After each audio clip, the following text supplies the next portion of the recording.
कहानी सुनहरी बूंदें। बहुत समय पहले की बात है। उत्तर भारत के एक छोटे से गांव धनपुर में एक किसान रहता था।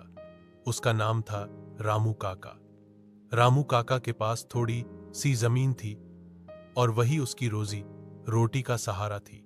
हर साल वह बड़े मन से अपनी जमीन में गेहूं और चने की फसल बोता था। इस साल भी उसने खेत जोतकर बीज डाल दिए। आसमान साफ था, सूरज तेज था और धरती की प्यास जैसे दिन ब दिन बढ़ती जा रही थी। हर रोज रामू काका आसमान की तरफ टकटकी लगाए देखता और बादलों का इंतजार करता।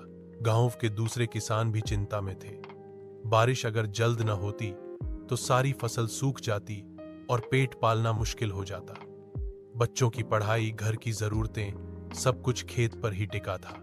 एक दिन शाम के समय जब रामू काका थके हारे खेत से लौट रहे थे, तभी दूर आसमान में काले काले बादल घिरने लगे। ठंडी हवा चलने लगी और मिट्टी की भीनी भीनी खुशबू फैल गई। बच्चे नाचने लगे, औरतें आसमान की तरफ देख मुस्कुरा उठी। थोड़ी ही देर में बूंदें गिरनी शुरू हो गईं।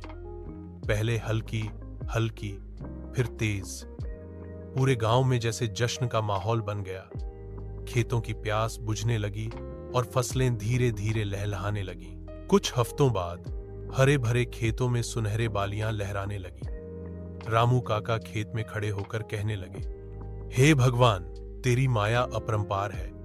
मेहनत और उम्मीद का फल मीठा ही होता है। उस साल गांव में इतनी अच्छी फसल हुई कि हर घर में अनाज और खुशियां भर गईं। सबने सीखा कि मुश्किल वक्त में हिम्मत और भरोसा कभी नहीं छोड़ना चाहिए, क्योंकि हर सूखे के बाद बारिश जरूर आती है।